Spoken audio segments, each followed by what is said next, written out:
Mon PC portable ne fonctionne plus aussi bien qu'avant. Il devient lent, il chauffe, il fait du bruit, Windows met énormément de temps à démarrer, plein de problèmes auxquels on peut faire face lorsqu'on utilise un PC portable depuis plusieurs années. Ici on parle évidemment de n'importe quel type de PC portable, que ce soit un PC pour le boulot, que ce soit un PC pour du multimédia ou un PC gamer. Avec le temps, ils finissent tous par subir un petit peu le même sort. Et souvent le réflexe qu'on va avoir à ce niveau-là, c'est de se dire bon c'est un PC portable, on peut pas trop y chipoter, je vais le revendre ou je vais faire avec. Mais laissez-moi vous dire qu'il y a quand même quelques petites solutions pour me raviver un petit peu la flamme de votre ancien PC portable qui commence à se faire vieux, ou même de booster un petit peu celui qui est fraîchement acquis. Généralement des solutions qui sont évidemment un petit peu coûteuses, ça coûte pas tellement cher que ça non plus, et il y a peut-être une solution ou deux qui peuvent vous débanner, qui elles sont gratuites. Et c'est tout ce qu'on va voir dans cette vidéo, mais avant ça, je vous laisse découvrir le sponsor de ma chaîne qui n'est autre que YourCDKey. Donc YourCDKey, c'est un site qui vend majoritairement des clés de jeu, on peut également y retrouver des clés software, et nous ici ce qui nous intéresse en particulier ce sont les clés Windows 10. Elles sont beaucoup moins chères que chez la plupart des vendeurs de clés et intégrateurs PC, et ce sont de vraies clés legit, ce ne sont pas des cracks, ce ne sont pas des trucs volés ou quoi. Donc déjà que le prix est assez bas, si en plus de ça vous rentrez le code DDVIP dans la petite barre ici, vous allez bénéficier d'une réduction de 25%. Une fois que votre clé est achetée, vous n'avez qu'à aller dans le User Center directement sur le site, vous n'allez pas la recevoir par mail, vous chopez votre clé, c'est vraiment très simple. Ensuite pour l'activer c'est très simple, vous allez dans le menu démarrer, vous tapez activation. Ici j'ai modifié ma carte mère il n'y a pas très longtemps donc je n'ai plus Windows d'activer. On va dans modifier clé produit, on entre la clé avec un petit copier-coller, parfois ça prend 5 secondes, parfois ça prend 10 ans, on sait pas trop. Et du coup voilà, maintenant Windows est activé. Je le rappelle, si vous avez le moindre petit souci, le petit live chat qui se trouve en bas à droite du site, vous leur exposez votre problème et ils le résoudront rapidement. Bref, merci à YourCDKey d'avoir sponsorisé cette vidéo et maintenant on retourne au sujet principal.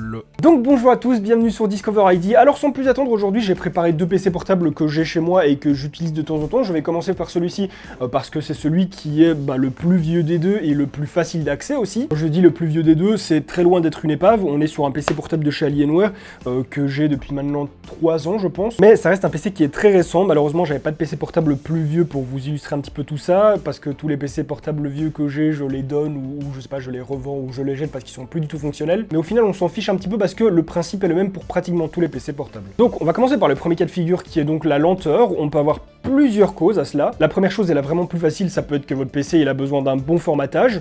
Rien de plus simple, clé USB, boum, vous l'installez, tac tac tac, c'est fait, Windows est là. Savoir que si ça fait des années que vous avez Windows sur votre PC, Windows met à jour des fichiers, il les supprime, il les remet, il les entasse l'un au-dessus des autres, il y a du cache qui se met aussi dans le fait, il y a plein de choses comme des fichiers temporaires par exemple qui vont venir se foutre dans votre PC que vous n'allez pas supprimer. Au lieu de carrément le formater, ça peut tout aussi bien se faire manuellement, même si c'est parfois beaucoup plus compliqué que de simplement supprimer le dossier temp ou alors de vider le cache, il y a quand même beaucoup plus de choses à faire. Donc un simple formatage, lui, même si ça paraît tellement banal, peut quand même pas mal raviver votre PC portable. Ça, comme je l'ai dit, un formatage, remettre Windows sur un PC, c'est simple, une clé USB, vous l'installez dessus, boum, dans le PC. J'ai fait une vidéo là-dessus il y a longtemps. C'est vraiment simple comme bonjour de formater un PC et de réinstaller Windows. Ça, c'est vraiment la solution très facile qui ne réglera pas toujours le problème. Le deuxième problème, et ça, j'ai eu le cas de figure il y a pas si longtemps que ça, il y a à peu près 2 ans, la mère d'un ami à moi, m'a contacté en me disant que son PC portable commençait à devenir très lent, donc je lui ai dit de l'apporter à la maison pour voir un petit peu ce qu'il y avait, et franchement, il m'a pas fallu plus d'une seconde pour deviner quoi. Elle a allumé le PC portable, effectivement, j'ai vu que Windows prenait une plombe à booter, mais surtout que le PC portable, il faisait un bruit,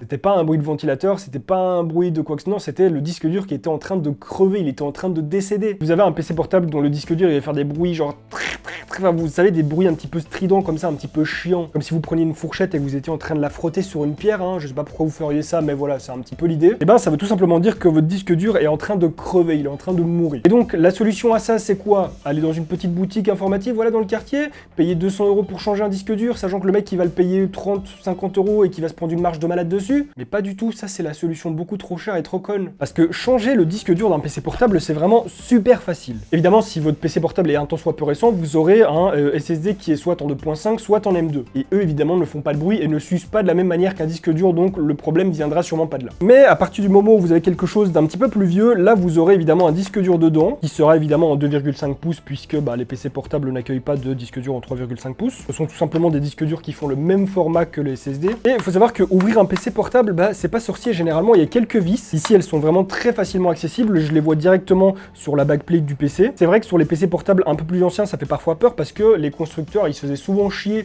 à les cacher en dessous des pattes antidérapantes. Du coup, il fallait les repérer. Ensuite, il fallait enlever les pattes, soit avec une pince, soit avec un couteau. Donc, ça pouvait être chiant. Si vous avez un vieux PC, sachez que c'est tout aussi facile d'enlever les vis que ce que je suis en train de faire, juste que vous risquez de peut-être devoir les repérer. Après, sachez-le une chose, si c'est un vieux PC portable, l'ouvrir n'a aucune conséquence à partir du moment où vous faites attention. Mais si c'est un PC portable que vous avez depuis 6 mois, à partir du moment où vous l'ouvrez, il y a de très fortes chances pour que la garantie saute complètement. Parce que les constructeurs font en sorte de pouvoir voir que vous avez déjà ouvert le PC, c'est très facile à voir. Et du coup, pour faire respecter la garantie, c'est très important de ne pas ouvrir son PC portable soi-même, malheureusement. C'est dommage, c'est chiant, mais c'est comme ça. Après, on verra tout à l'heure qu'il y a certains cas où on peut totalement ouvrir son PC portable sans avoir ce problème. Alors, vous voyez, ça se présente comme ceci. La première chose qui saute aux yeux, c'est la batterie. D'ailleurs, il n'y a pas si longtemps que ça, je me faisais une petite réflexion, c'est qu'à l'époque, les PC portables, très souvent, la batterie, elle était amovible. Elle allait se trouver vers le haut ici, complètement à l'extérieur du PC, elle n'était pas à l'intérieur. Et il y avait totalement la possibilité d'enlever et de remettre cette batterie, à condition d'en acheter une supplémentaire, évidemment, ce qui coûtait une blinde. Généralement, c'était 100 à 200 € la batterie, selon le modèle de PC et selon la charge de la batterie. Et depuis quelques années, je sais pas si c'est pour une question de fragilité ou si c'est pour une question de sécurité par rapport aux utilisateurs qui ont déjà fait péter des batteries ou quoi, j'en sais rien. Mais les constructeurs mettent la batterie à l'intérieur du PC. Et du coup, c'est un petit peu chiant.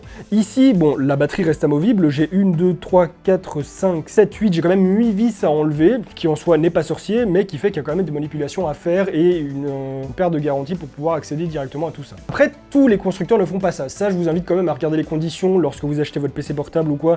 Vous regardez dans le manuel. Par contre, si vous l'ouvrez et que vous flinguez un truc dedans, là, c'est votre faute. Mais du coup, voilà, si j'ai besoin d'avoir accès à ma batterie, je l'ai. Et en plus de ça, juste ici, derrière ce petit dissipateur, j'ai mon SSD que je peux venir ouvrir sans aucun problème. Je pense qu'il n'y a qu'une vis. Et du coup, pour accéder au SSD, c'est totalement possible. C'est juste qu'il faut des tournevis vraiment tout petits. Du coup, j'ai enlevé mon dissipateur. J'enlève le dissipateur ainsi que le SSD. Et en dessous de mon dissipateur, j'ai donc mon SSD. Du coup, vous voyez que j'y ai accès très facilement. Du coup, ici, on est sur du Western Digital. Je vois que c'est un NVMe, très bien. Par contre, je vois que voilà, il ne dispose que de 512 Go de mémoire. En admettant que ce soit pas assez pour moi, que je veuille 1 Tera ou 2 Tera, je vais le changer très facilement. Alors, ce qui est cool sur les modèles de PC portables comme celui-ci assez haut de gamme, j'ai encore un slot pour mettre un autre SSD et un autre ici. Bon, ça c'est totalement vis-à-vis de ce PC portable, tous les autres n'ont pas ça. Alors, vous allez me dire, oui, mais dans le cas d'un disque dur, c'est exactement la même chose. Ça s'enlève de la même façon. Malheureusement, j'ai pas de PC portable assez vieux comme je l'ai dit ici pour pouvoir vous illustrer la chose, mais ça s'enlève de la même manière. Vous n'avez qu'à enlever quelques vis, à déclipser et vous pouvez le changer. Mais comme je l'ai dit, il faut acheter des disques durs spéciaux, c'est-à-dire des disques durs 2.5. Si je trouve des liens intéressants, je vous mets ça en description. Et vous pouvez totalement remplacer un disque dur de PC portable par un SSD en 2,5 pouces puisqu'ils font les mêmes dimensions et qu'ils sont tous les deux en SATA. Ils utilisent tous les deux la même connexion. On va aller voir un autre cas de figure sur l'autre PC portable que j'ai derrière moi parce que évidemment le stockage c'est pas la seule chose qui peut faire que votre PC ralentisse. Mais du coup, première solution, si vous avez envie de raviver un petit peu votre PC qui est devenu lent ou juste de le booster en termes de mémoire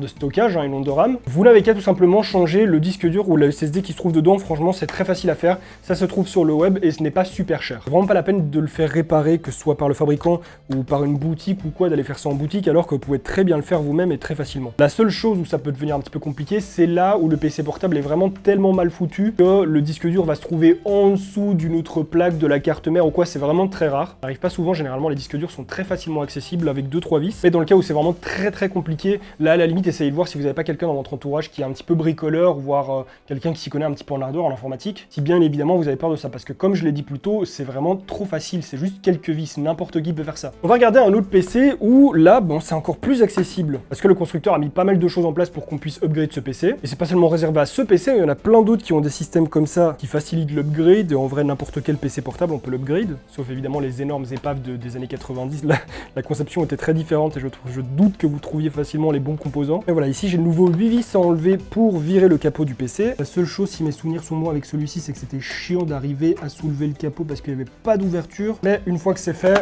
c'est très facile. Et vous pouvez voir que ça peut faire un petit peu peur de forcer comme ceci. Bon, si vous devez forcer vraiment comme un malade, là, évitez. Mais ici, c'est normal que je doive un petit peu forcer puisqu'il y a des petits systèmes d'attache. Il y a une vis que j'ai oublié de dévisser ici. C'est la raison pour laquelle je forçais comme un connard. Et vous le voyez, c'est très facile. Alors, ce PC portable, on va un petit peu plus l'explorer. Vous pouvez voir que la conception a l'air beaucoup plus épurée, encore plus que le PC de tout à l'heure. On a ici les slots pour les SSD encore une fois. Si je veux changer celui-ci ou en rajouter un ici, on a la RAM qui est visible puisqu'on peut totalement changer la RAM de son PC portable. Il faudra juste plus, regardez bien les compatibilités. Vous êtes en DDR3, en DDR4 ou peut-être même en DDR2 pour les vraiment plus vieux. Mais surtout, que ce soit le bon format, parce que ici, comme vous le voyez, c'est pas de la RAM standard de PC fixe. On n'est pas du tout sur la même taille. Donc ici, c'est très accessible, mais souvent, dans certains PC, ça va se trouver en dessous d'autres composants. Et du coup, en plus du stockage, possibilité dans un PC portable de changer la RAM. Ça ne coûte pas très cher. Encore une fois, il faut la trouver, mais c'est facile à trouver. Encore une fois, vous pourrez trouver dans la description quelques références de RAM que vous pourrez utiliser pour votre PC portable. Comme je l'ai dit, c'est des liens que je vous mets à disposition, mais faites très attention à la compatibilité. Pas parce que je vous mets le lien que ce sera d'office bon pour votre PC. Regardez bien si vous êtes en DDR3 ou en DDR4. Mais donc voilà, les deux possibilités, le stockage et la RAM, c'est déjà deux choses qu'on peut faire pour améliorer un PC portable. Il y a autre chose qui peut très fortement ralentir les performances de votre PC portable, la chauffe. Et ça, les amis, les PC portables, ça chauffe d'une force. Déjà à l'époque,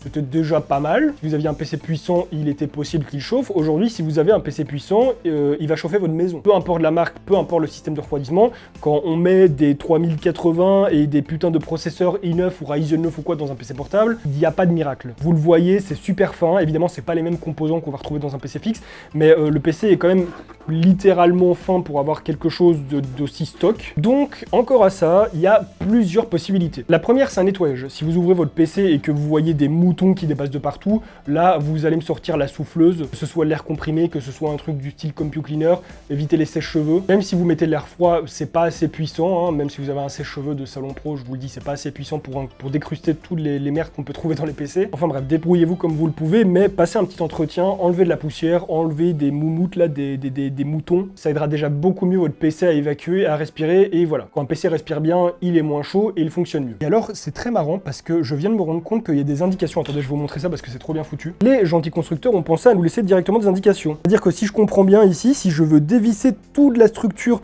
les caloducs, les refroidissements, je suis ici le numéro 1 qui dit donc que je dois d'abord enlever ça en premier. Ensuite, ici, vis numéro 2, vis numéro 3, numéro 4, numéro 5, numéro 6, numéro 7, puisque pour ce genre de choses, on dévisse en croix. Et tout ça me permet directement d'enlever la structure du PC pour chipoter un petit peu. Et Omen, du coup, ils ont été très cool de mettre ces indications parce que c'est très facile à comprendre. Là, du coup, GG. Donc, je vais enlever tout le système de refroidissement. Ça va être vite réglé. Peut-être à deux doigts de foutre en l'air un PC portable, hein, qui sait. Après bon, ça fait quand même plus de 10 ans que je m'amuse à démonter des PC portables quand j'en ai, donc je pense pas que ce soit aujourd'hui que je le casse, mais on sait jamais. Ça ferait un bon petit titre pour la vidéo, hein, je casse mon PC portable. Un bon titre bien drama comme vous l'aimez. Et donc là... Voilà. Et du coup, chose que je peux voir directement dessus, c'est un petit peu exagéré, toute la pâte thermique qui permet la bonne conduction, la transmission de la chaleur directement au caloduc. Donc pour le coup, j'ai directement accès au processeur et à la puce graphique, puisque comme on l'a dit, c'est un PC portable, il n'y a pas de carte graphique dedans. Une belle grosse puce qui est moins puissante qu'une carte graphique, mais qui peut quand même envoyer du lourd. Et alors pourquoi faire tout ça? Parce que si ça fait des années que vous avez votre PC portable et que la pâte thermique a eu le temps de durcir, de sécher et qu'elle ne fait plus son bon travail de conduction, vous nettoyez tout ça, vous me virez tout ça avec un petit peu de microfibre. Évitez les trucs genre sopalin, mouchoir et tout, c'est vraiment dégueulasse. Vous enlevez tout ça délicatement, directement en frottant les puces, hein, on évite au maximum tout ce qui est carte mère, les circuits imprimés. Et directement sur les puces, vous frottez ça avec de l'alcool, genre de l'alcool d'hygiène cutanée, ou alors un petit peu de dissolvant, pourquoi pas. Même de l'alcool, genre vodka ou quoi, c'est bon, à partir du moment où c'est pas sucré, tant que c'est de l'alcool qui est vraiment pur, ça reste de l'alcool. Mais par contre, évitez de le boire en même temps, voilà, l'abus d'alcool est dangereux pour la santé. Et donc, ce qu'on va faire, c'est qu'on va venir tout nettoyer et on va venir en rajouter de la nouvelle, de la fraîche, qui va redonner une seconde jeunesse à votre système de refroidissement, puisque la transmission de la chaleur devrait être à nouveau correcte. Vu comme ça peut faire peur, mais vous voyez que finalement c'est que des petites vis à enlever. Ici le câble que j'ai enlevé, je n'avais même pas besoin de l'enlever, donc je l'ai remis. Évidemment, tous les PC portables ne sont pas aussi accessibles. Là, comme je l'ai dit, si j'ai félicité Omen, c'est pas pour rien, c'est parce que j'ai rarement vu des PC portables avec une indication aussi précise que ça. Une indication qui vous dit, allez, ouvrez ce PC portable, ouvrez-le, ne vous inquiétez pas, modifiez tout ce que vous voulez dedans, ne repassez pas par nous, laissez-nous tranquilles, faites votre vie, modifiez absolument tout ce que vous avez envie. Après voilà, ce sera peut-être pas aussi facile sur votre PC, mais dites-vous que c'est toujours possible. Ce sera peut-être juste un petit peu plus camouflé en dessous de certaines choses. Bon là, comme on a pu le voir, soit le processeur ou la puce graphique, ils étaient cachés en dessous du système de refroidissement, c'est normal. Et du coup, ils n'étaient pas non plus accessibles comme ça directement. Mais coucou toi. Mais coucou. T'es réveillé? Est-ce que tu veux montrer à la caméra comme t'es beau? Bien, bien. Bon, par contre, depuis la dernière fois, il a doublé de poids et de taille. Du coup, il est un petit peu moins facile. Non, on recommence pas. Moi aussi, je t'aime, mais il faut pas m'embrasser comme ça à la caméra. Pourquoi faut toujours que... Non, laisse-moi parler. Pourquoi faut toujours que tu me ridiculises comme ça en vidéo? Même quand je l'amène en stream, il me mord, il me grogne, il me bouffe, il m'aboie. Là, il est gentil parce qu'il vient de se réveiller, mais normalement, c'est un monstre. T'as envie de partir? Allez, casse-toi.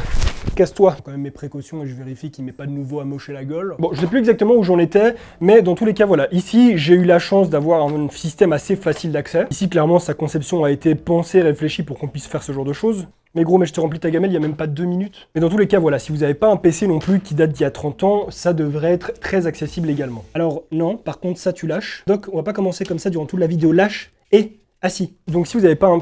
Mais maintenant, Doc, laisse-moi finir ma vidéo, s'il te plaît, arrête de m'interrompre. Si vous n'avez pas un PC qui est beaucoup trop ancien, normalement, vous aurez une facilité d'accès quand même. Évidemment, oui, le risque zéro n'existe pas, ce qui veut dire que si vous faites les choses un petit peu trop brusquement, vous prenez pas certaines précautions ou quoi, vous pouvez flinguer votre PC portable. Donc il faut quand même néanmoins rester vigilant, que ça paraisse facile ou non, il faut faire les choses proprement. Si vous êtes trop jeune, demandez à un de vos parents, un de vos grands frères, votre grande sœur, je ne sais pas. Mais en tout cas, même si c'est assez facile, il faut pas non plus y aller sans pincette.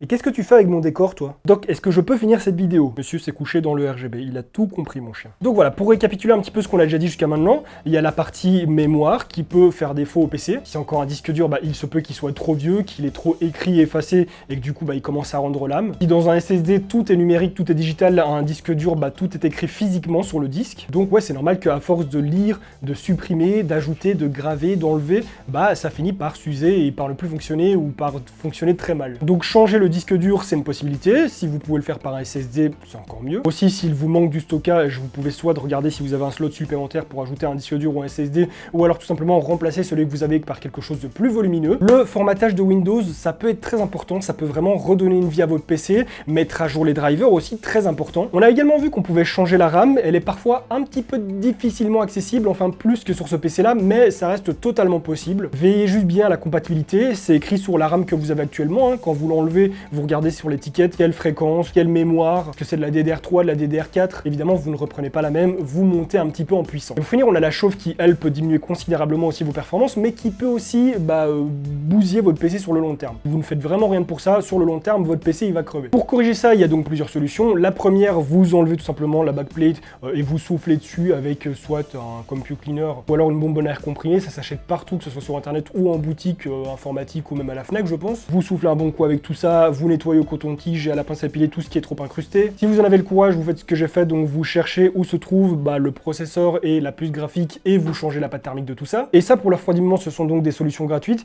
Il en existe une, je sais pas trop jusqu'à quel point ça vaut. Enfin, sur certains PC portables, c'est intéressant, d'autres moins, j'ai pu le constater. C'est tout simplement ce genre de plaque de refroidissement. Généralement, ça coûte, allez, 20, 30, voire 50 € pour quelque chose qui fonctionne plutôt bien. Ici, c'est celle de Deepcool. Je suis vraiment pas fan des périphériques et composants de cette marque à la base, mais celle-ci, je la trouve plutôt bien. Simple, performante et pas super chère. Et ça, tout simplement, vous la mettez en dessous de votre PC portable, vous la branchez directement en USB dessus. Un USB qui part de la plaque au PC portable. Vous allumez la plaque et la plaque, elle va faire quoi? Tout simplement, vous pouvez le voir ici, il y a 4 ventilateurs. On va injecter de l'air froid directement dans votre PC portable à condition que vous ayez tout un système d'évacuation ici. Enfin, quand je dis de l'air froid, ça dépend. C'est sûr que s'il fait 40 degrés chez vous, ça va n'éjecter aucun air froid, mais ça va éjecter de l'air ambiant. Donc voilà, s'il fait bonne température, ça va aider un petit peu le PC à mieux souffler. C'est une sorte d'assistance. On n'est pas sur un ventirad ou un water cooling spécial PC portable, on est vraiment sur une assistance. Donc voilà, c'est pas une solution miracle, c'est juste une petite aide, une assistance pour aider votre PC à mieux se réguler, à mieux se tempérer. Et après, dernière solution aussi, un petit peu plus de chipotage, il y aura l'optimisation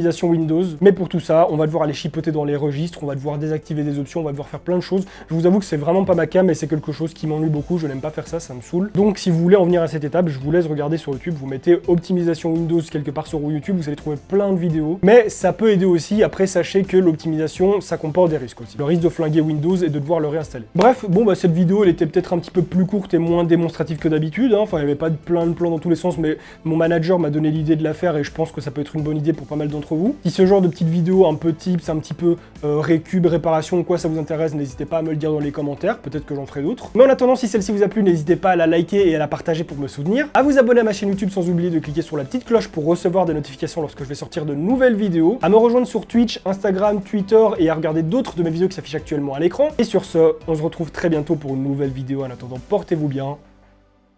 Bye les gens.